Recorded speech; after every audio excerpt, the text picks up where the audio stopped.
আসসালামু আলাইকুম রহমতুল্লাহি বারাকাতুহু। আমি আশা কিচেনে অনেক স্বাগত। বন্ধুরা কেমন আছেন? আশা করছি ভালো আছেন, আমরাও ভালো আছি। বন্ধুরা আজকে একটা রেসিপি বানাবো, সেটা হচ্ছে সাবুদানা।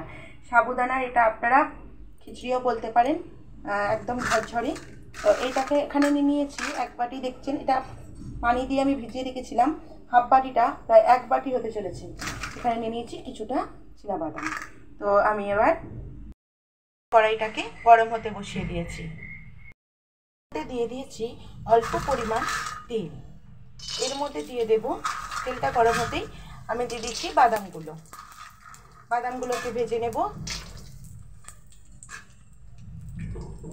সাবুদানাটাকে হাফ বাটি দিয়ে অল্প পরিমাণ পানি দিয়ে আমি ভিজিয়ে রেখেছিলাম 15 থেকে 20 মিনিট। গ্যাসের ফ্লেমটা আস্তে করে দিয়েছি এবং বাদামগুলোতে সুন্দরভাবে ভেজে দেখুন কালার চলে এসেছে। এবার আমি বাদামগুলোকে তুলে নেব। অল্প তেলের মধ্যেই দিয়ে দেব ঘি দিয়ে দিলাম 1 থেকে 1.5 চামচ মতো। ঘি দিলে এতে সেটা খুব ভালো হয়।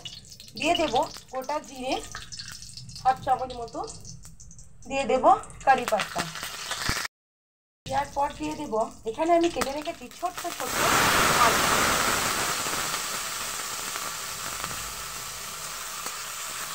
দেখুন ছোট ছোট করে কেটে রেখেছি, এই আলুটাকে দিয়ে দিলাম।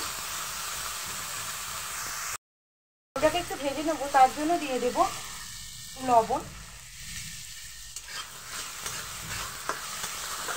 আপনারা এটা উপোসের দিনও বানিয়ে খেতে পারেন, কারণ এর মধ্যে পেঁয়াজ রসুন কিছু পড়ে না। খুবই একটা হেলদি রেসিপি।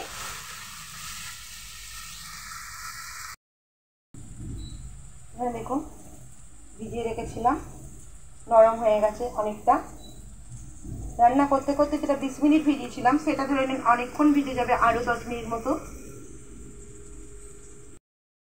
আলু তাই পুরোপুরি ফ্রাই করব না। এর মধ্যে দিয়ে দেবো এবার সাবুদানাটা অ্যাড করব।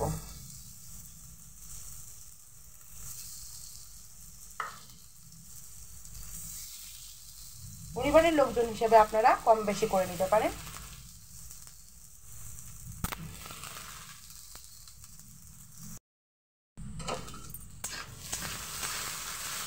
এবার আমি গ্যাসের ফ্লেমটা আস্তে দিয়ে কড়াইয়ের মধ্যে নেড়ে চেড়ে নেব।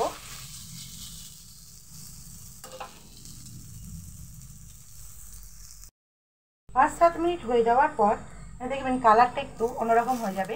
তখন আমি ধনেপাতা কুচি, এখানে দিয়ে দেবো লঙ্কা কুচি, দিয়ে দেব বাদাম। ভালোভাবে আমি মিক্স করে দেব। মিক্সটা করতে গেলে এক হাতে মোবাইল নিয়ে করতে গেলেই কড়াইটা ঘুরছে বলে আমি আলাদাভাবে করে নিচ্ছি ভালোভাবে মিক্সটা।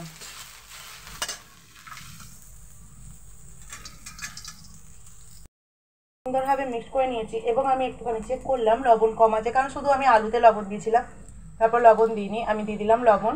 এখনো পর্যন্ত এটা হবে।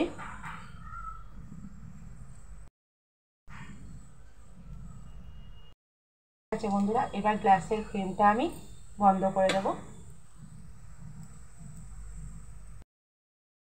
বন্ধুরা দেখুন একটা প্লেটের মধ্যে নিয়ে নিয়েছি। একদমই ভাববেন না এগুলো দাঁতে চিপকে যাবে বা কিছু। ভিজিয়ে রেখে যদি এইভাবে বানিয়ে নেন, কিছু দাঁতে চিপকাবে না, কত সুন্দর খেতে লাগবে। খুবই হালকা ফুলকা একটা নাস্তা, ছোট বড় সকলেই খুব পছন্দ করবে। আপনারা নিজেদের জন্য বানিয়ে নিতে পারেন, অনেকক্ষণ পেট ভার থাকে। আমি আমার জন্য বানাই। সকলকেই বলতে হয় ভালো আছে, কিন্তু শরীরটা ভালো যাচ্ছে না, কারণ এখানের ওয়েদার একদম গরম ঠান্ডা এরমভাবে হচ্ছে। ঠান্ডা পড়ে গেলে তো চলো ঠিক আছে, কিন্তু একবার ঠান্ডা একবার গরম করে আমার শরীরটা একদমই খারাপ হয়ে যাচ্ছে। তো চলছে এইভাবেই, ছোটো ছোটো ভিডিও করে ছাড়ছি, আপনারা পাশে থাকবেন। সকলকে অনেক ভালোবাসা যারা আমার ভিডিওগুলোকে কমপ্লিট করেন, দেখেন। ভালো লাগলে লাইক শেয়ার কমেন্ট করে পাশে থাকবেন বন্ধুরা।